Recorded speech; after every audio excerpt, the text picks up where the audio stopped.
Hey guys, it's Joe from Finding Faith, and as you can tell by the video title, I'm going to do something different than I've done so far on YouTube. I'm actually going to do a review of Stranger Things Season 2. For about 2 years, no, 3 years. For 3 years, I actually ran a blog called movieandtvreviews.com.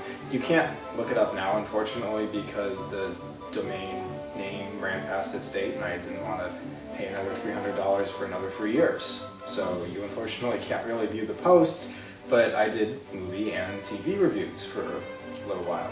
And it was really fun, even though I was really only using it for a while to use my voice. Ultimately what ended up happening was it became an avenue for me to find my voice. And I'm really glad that it was, because this is the voice that I'm using to speak to you guys. This is the way that I've come to formulate and understand the world and Christ by being able to articulate things better. And it's funny that I learned to articulate things well by analyzing movies and television, so this is kind of back to my roots in its own little weird way.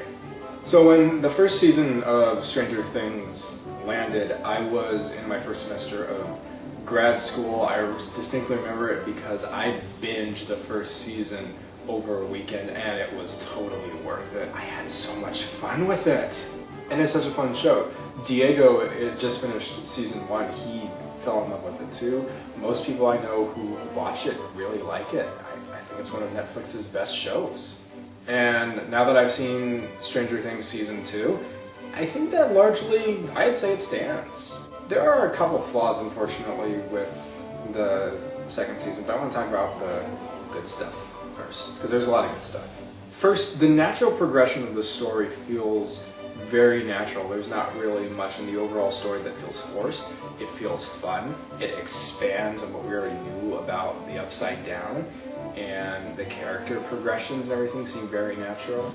I really liked seeing what they did with Will's character. You know, in the first season he wasn't really established, he was just kind of a plot device, so to speak. That young actor who plays him is so good. All of them are still so good. You know, they don't lose charm, you know, between the first and second season. If anything, they've gained charm. How does that happen?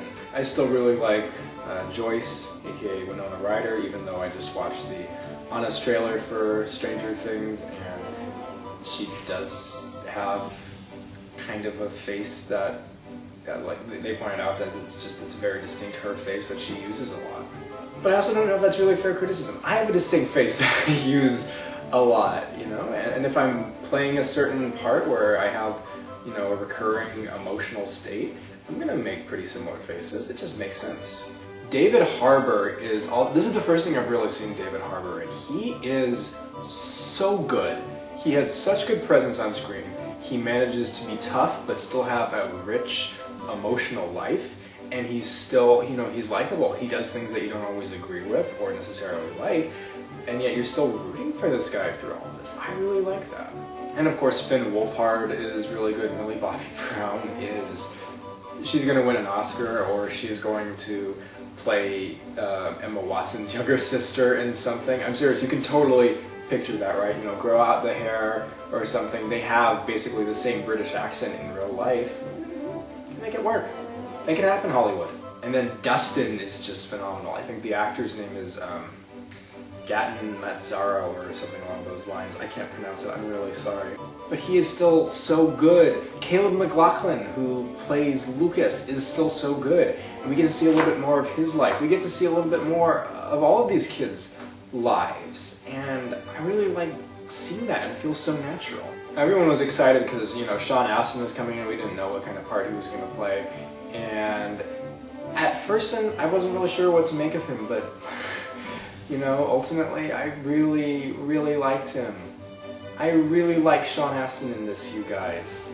The new villain monster that you can see in the previews is also, oh, this is a really good villain. I don't want to spoil anything for you guys, so I'm just going to leave it there, and unfortunately I have to talk about, oh no, Paul Reiser is really good in this. Okay, now I have to talk about the flaws. Let's just get it out of the way right away. Pull it off like the band-aid that it is.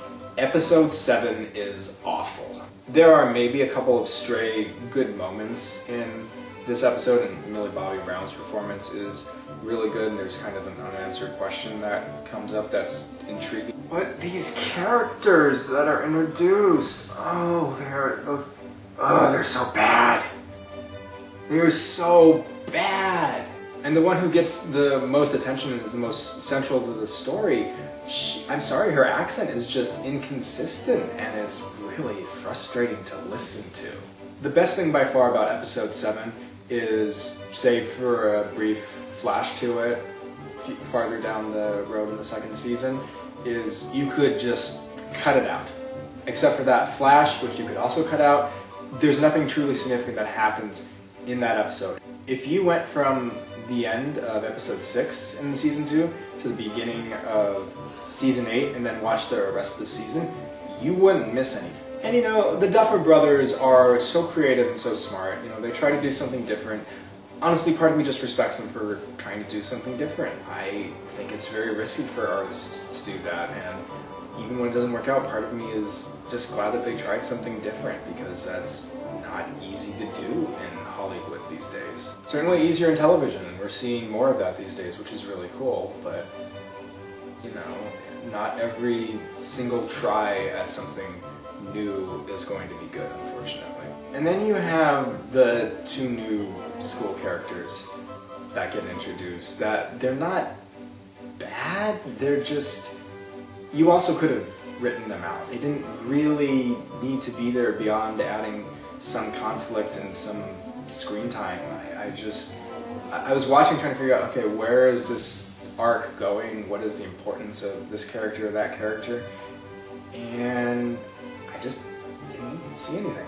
I mean, with that said, both of these new actors are good, and especially the boy who plays Billy, oh my goodness, he's good. His character is a total stereotype and is at times ridiculous to watch, but it's good. And then, this is just more of a nitpick on my part, I felt as if the climax of season 2 felt very similar to the climax of season 1. Not necessarily always in a good way. There were enough differences and it was bigger, so I think it largely makes up for it, but part of me was just watching and thinking, wait a minute, this is happening, isn't that kind of what happened in season 1? But I also understand that you can only be so original sometimes, so I give the Duffer Brothers so much credit for being as original as they can, and the second season, aside from those flaws, really good. I had such a blast watching it once again. I mean, there are other, you know, little episode nitpicks. There's something that happens, there's a character that gets introduced. He's not really a big part of the story, he's not even particularly significant. He's just a creep. Other than that, I had a total blast. And I think season 3 is going to potentially be even better than season 2 and season 1, because I think the Duffer Brothers are smart. I think they're going to listen to what people have had to say.